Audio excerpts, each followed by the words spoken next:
Right, let's kick off this segment of the Rumble with some 2025 predictions. I have asked the team to go away and write down one prediction for AEW and one prediction for WWE. Now, I had a chat with Harriet before the stream started. Harriet has a big list. So I did have to kind of say, you have to pick one just for the sake. Otherwise we could be here for an extra hour.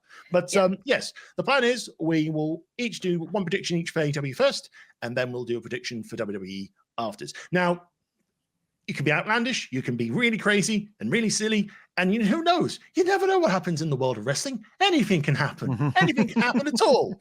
So if you told us at the start of last year that Rock would come back, become a heel, wear beautiful silk shirts and sing "You're Welcome" on camera on WWE TV, people would say that's crazy, but it happened. But it happened indeed. Right. So let us start off with AEW predictions.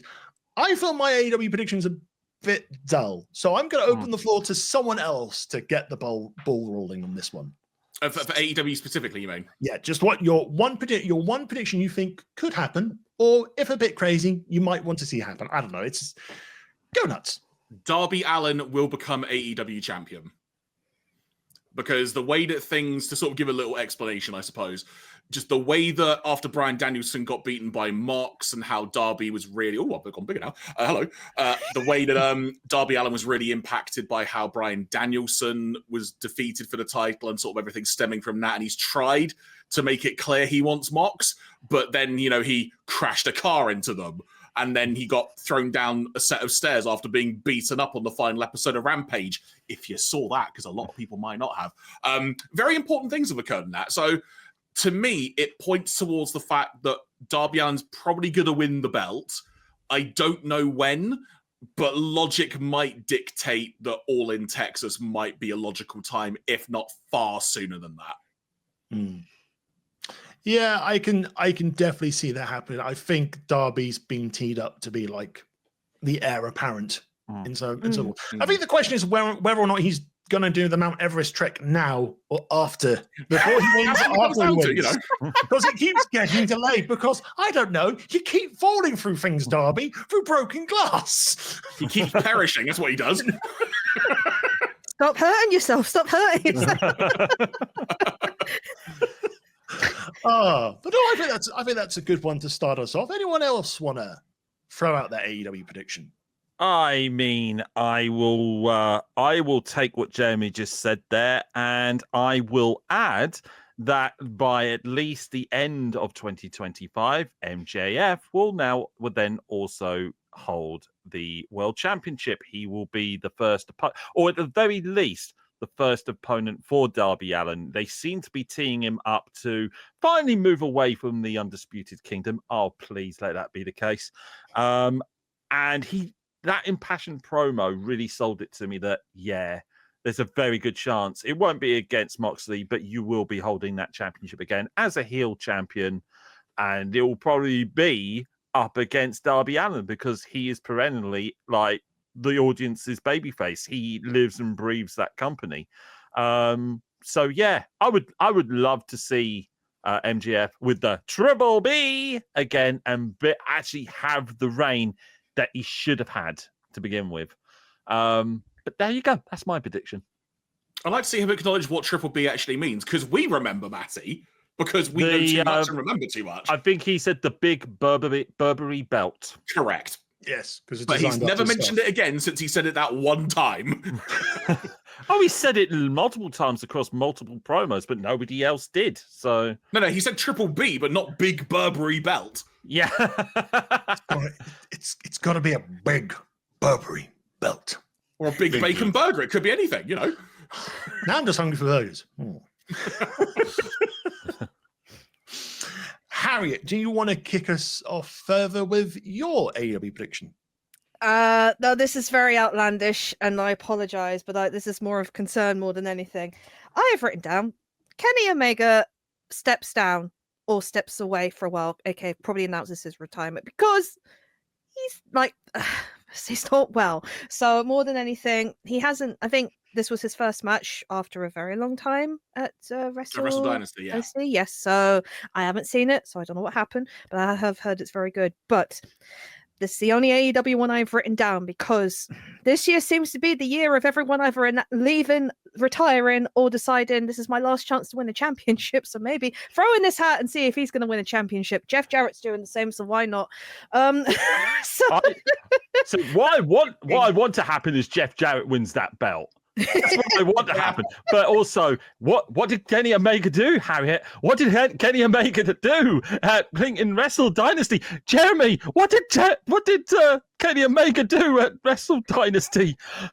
He did a lot. There was a lot of violence to his poor baby guts. Why I'm fearful. That's why I put that. So I suppose.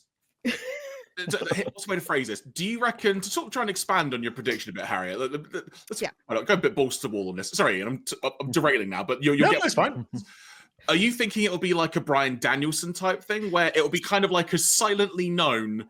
Once he's done this, he's out for how long? So. Or okay. Do you have a time frame that you're thinking of in particular, or just literally December 31st? Okay. Forbidden Door. By Forbidden Door. I am in agreement with you in so much that he might step down as an executive vice president. I don't know if he'll ever step down as a talent because just like Bryan Danielson, I don't think Kenny Omega knows anything else other than wrestling and being an absolute gamer boy. So I agree with you about the executive vice presidency. I think there's a very good chance he'll probably relinquish that. He'll probably still have a backstage role. If anything has taught us about Kenny Omega, I think we're going to have another Rocky Romero situation where we are going to have a representative of both AEW and New Japan, because he made Tanahashi cry, everybody. We've never seen Tanahashi this emotional. Him versus Gabriel Kidd, I'm going to say this now, so far is the match to see of 2025 so far, and it's only day 5 of the year. It was incredible today, and it was enough for Tanahashi to be very emotional. Let's say that. No. I shall reserve more thoughts when we discuss it properly a bit later, Matty, but I agree. Yes. Where am I looking now? Look at that way. Hi. So Ian, what's your prediction? So I went with a very dull one to begin with, because it was basically I remember when Death Riders had started, and there was this over the summer there was a sort of, oh, Tony's meeting Shane McMahon. Oh no, what's going on here? Is Shane going to appear? And I started thinking, well, maybe the prediction could be Shane McMahon just doesn't turn up in AEW after all the sort of like, oh, they're talking, all that sort of secret talks things. Doesn't happen at all. And it's really cooled off, so I don't think it's going to happen at all. But maybe, I'm just thinking, I think a prediction that might be possible, and you never know, is maybe the booking team for AEW kind of expands or evolves a bit. So I know Tony, I believe Tony is still like the main head booker or makes the final decisions. Maybe at some point just try and improve the product in some way, just to try and get more new eyes on it. Maybe kind of diversify the booking teams. Maybe have a different booking team for Collision and a different booking team for Dynamite and for Ring of Honor, or have a brand split. Why not? Let's have fun. I would probably lean more towards the booking idea for that one. I'd say the booking teams evolve for AEW and that's just to improve what's already been happening, because I think they've had some turbulent times and it's getting better again. And obviously I went to see All In this past year. I really enjoyed it, and I feel like we are going in the right direction for a lot of this stuff. Just maybe it's just kind of just a bit more kind of team effort, I suppose. I don't know.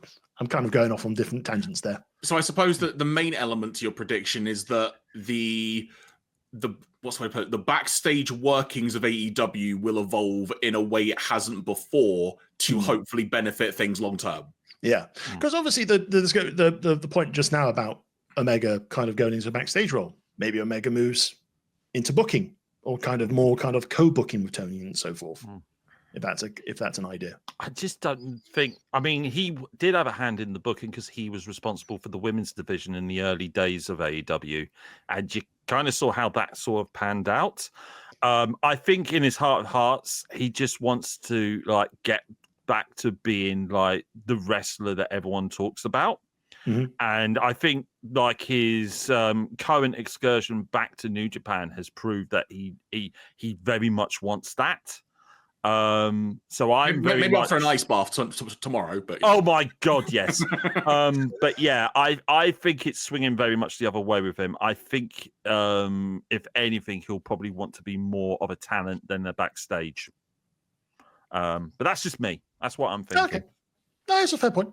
It's a fair point. I mean, I think we're seeing a lot because I think what was it? I think it was. I remember hearing it on like Wrestle Talk where people like Christopher Daniels was relinquishing their EVP statuses. So maybe EVPs become like a complete thing of the past by the end of the year, and there's no more kind of like titles of for the wrestlers backstage. It's basically you've got the person who owns the company and you've got the wrestling talent, or maybe an on-screen manager, and that's about it. I think there's certainly been some stuff that's been happening these last couple of days to show credence to that, which, like I said, me and Jeremy will be talking about that a bit later on. But like the promos leading up to Wrestle Dynasty, the Young Bucks in particular have been talking about this being their last run in Japan. So I think for some people, I think this is the last sort of winding down for them, as it were. It definitely feels like the boys have come back home to roost, if you know what I mean, from what we've seen so far.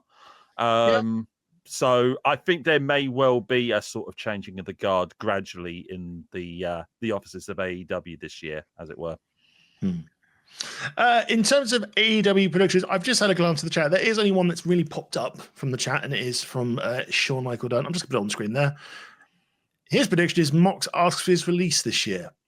I mean, it's a bold suggestion. I personally think Mox is very much happy in AEW, and I think he's there till the end of his career. I think if he was going to do that, that probably would have happened a year ago when things were a little bit fraught. And I think Mox has finally got his own way in certain aspects of the booking for himself. He wanted very much for Marina Shafir to be like a full-on member of the Blackpool Combat Club. He didn't get that. Now he's got that. He wanted to take it in a certain direction. He wasn't getting that. Now he's getting that. We've certainly got no more Wild Thing in his theme tune. We've now got his New Japan theme. So he's getting pretty much everything he's asked for in this. The only thing is now how long is the booking going to go on long term, and is it going to hold water? That's I'm more interested to see here at the moment than I do him actually leaving, because like you, I think he's pretty much here himself for the long run now. Yeah, I think the last contract he signed was 5 years, and that was last year. Or last year, or the year before that. I think it was either 22 or 23. He signed a 5-year extension. My understanding, I might be wrong. When he was having his feud with CM Punk, he was literally working without a contract. So that's how much faith the company has in Jon Moxley, in that he could have just disappeared and he didn't. So the fact that he has now signed a contract is pretty much sealed with a loving kiss there, I think. Yeah, it's interesting just to sort of add a thought now. I've had a few moments to think about it, because realistically speaking, when I just like think about it, this is just off the cuff, but this is probably currently the least interested I've been in Jon Moxley since he appeared in AEW. But that's only because it still feels like we're in this very early stages of whatever this Death Riders thing is eventually going to lead to. Yeah, because Moxley's mentioned someone before is kind of running things in relation to the Death Riders, and also has alluded recently to there being like time is running out. So it still feels like there is a next like bookend of a chapter that we need to get to on the Moxley front. But Moxley is still awesome, by the way. That's not me saying I don't like what Moxley does. It's just in terms of him as a presence, even though I'm enjoying all the Death Rider stuff and it feels very different and it's clearly leading to something, my interest in him specifically is probably at its lowest since he arrived in AEW, which now I'm saying that out loud and processing that is quite a thing to say and think. Yeah.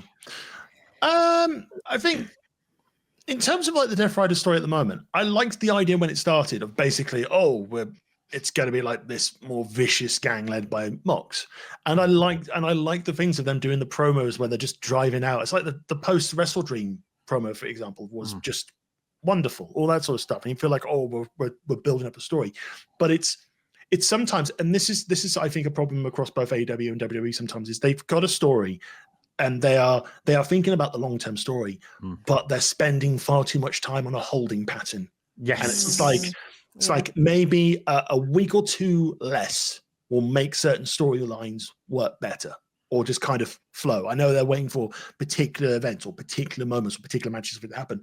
It's great if you can make it engaging, but sometimes you do need to just get on with it or get to the point per se. And I think that is guilty in both AEW and WWE.